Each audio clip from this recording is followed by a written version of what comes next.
Naglabas ng saloobin si dating Defense Secretary Norberto Gonzales kaugnay ng nalalapit na State of the Nation Address ni Pangulong Ferdinand Marcos Jr.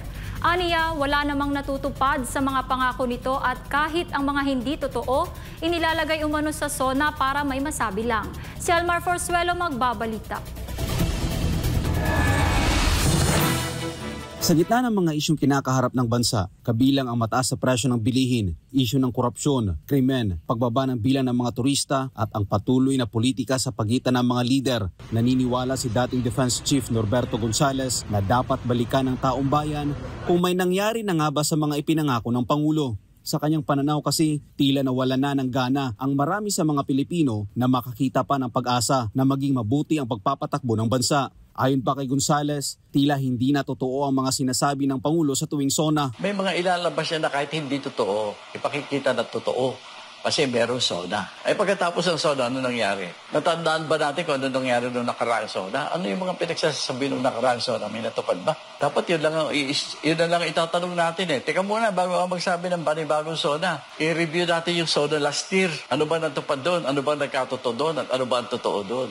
Ay wala pa nga isang lingkod na papatunayan yung mga sinabi sa SONA, mali. Tapos ngayon, may another year na naman tayo ng SONA.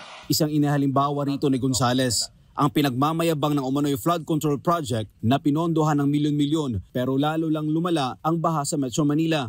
Matatandaan na isa si Gonzales sa mga naging katunggali ng Pangulo noong nakaraang presidential elections at naging senatorial candidate din noong nakaraang midterm elections. Binigyan diin ng dating defense chief na sa ipinapakitaan niya ng administrasyon na puro politika at pangbabatiko sa mga Duterte, malabo nang makabangon ang Pilipinas. Maliban na lang anya kung magsisikap ang mga lokal na pamahalaan na tumindig sa sarili nilang mga paa upang mapabuti ang kalagayan ng kanilang mga nasasakupan. Mahihirapan na makakakita ng liwanag unless tayo na mismo, siguro mag-organisa ang mga bayan-bayan.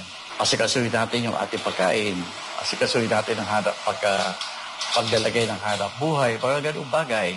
Tingnan natin, baka naman sa level ng local government, may makita tayong mga maayos na namumuno.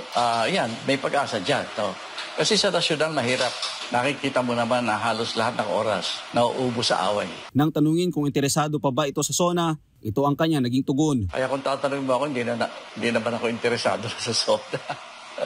Wala namang mangyayari sa buhay natin dyan. Para sa Diyos sa Pilipinas, kung mahal Almar Forzuelo, SMNI News.